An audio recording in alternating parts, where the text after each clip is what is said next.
সেখানে আমরা এই পর্যন্ত 16টি মৃতদেহ পেয়েছি।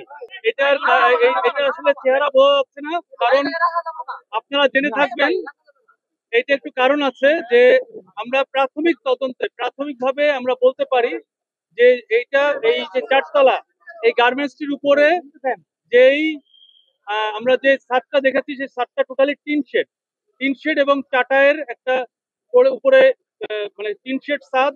এই ছাদটা আবার বন্ধ ছিল। এখানে আমরা ছবিও পেয়েছি। এই ছাদে যে উপরে যে গ্রিলের একটা দরজা ছিল, দুইটা তালা মারা ছিল। এটা এখনো তালা মারাই রয়েছে। এই কারণে উপরের দিকে উপরের দিকে আপনার যেতে পারে নাই।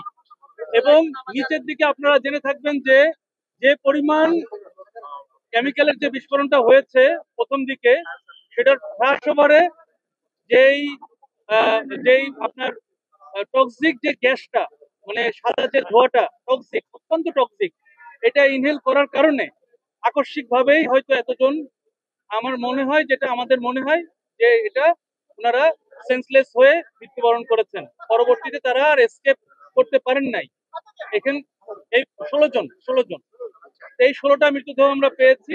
বিভিন্ন কর্নারে দোতলা তিনতলা মিলে উপরে যেতে পারে নাই, নিচেও যেতে পারে নাই, যার কারণে একটা জায়গায় তারা হয়তো এই দুর্ঘটনায় পতিত হয়েছেন। আমরা এই যে 16 জন মারা গিয়েছেন এই পরিবারের প্রতি যে বিধায়ী আত্মার আহ, আমরা দোয়া করছি। এবং এটার আহত এই পর্যন্ত মাত্র একজন আমাদের ভলেন্টিয়ার, আমাদের ফায়ার সার্ভিসের কেউ আহত হয় নাই। আমাদের এই পর্যন্ত 12টি ইউনিট কার্যক্রম করেছে, এখনো কার্যক্রম করছে। আপনাদের জ্ঞাতার্থে জানাচ্ছি, আমাদের একটা পাশের মানে গার্মেন্টস অংশের ফায়ারটা নিয়ন্ত্রণ হয়েছে, সম্পূর্ণ নিয়ন্ত্রণ হয়েছে। কিন্তু যেই অংশটুকু আপনার কেমিক্যাল, ওই গোডাউনটার ফায়ার এখনো নিয়ন্ত্রণ হয়নি। আমরা কাজ করছি।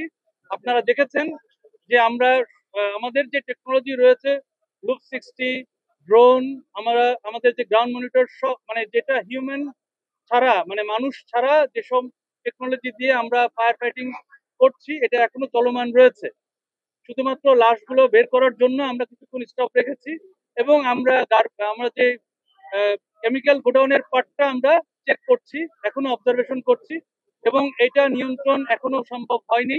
এটা নিয়ন্ত্রণ হতে হয়তো আরো সময় লাগবে। আমরা কাজ করে যাচ্ছি। এটা বলা যাচ্ছে না, কারণ এখানকার যে কেমিক্যাল এখনো আননোন। আমরা যতটুকু জানতে পেরেছি, বিভিন্ন আশেপাশের যারা লোকাল যারা রয়েছেন শ্রমিক, আমাদের কাছে জিজ্ঞাসা করে আমরা বুঝতে পেরেছি যে এখানে 6-7 ধরনের কেমিক্যাল রয়েছে, যেটা ওখানে গোডাউন ছিল। এবং আপনারা এখন হয়তো দেখলে বুঝতে পারবেন এখনো ফ্লেম রয়েছে, যার কারণে ধোঁয়া এখনো উঠছে। সুতরাং এটা সময় লাগবে।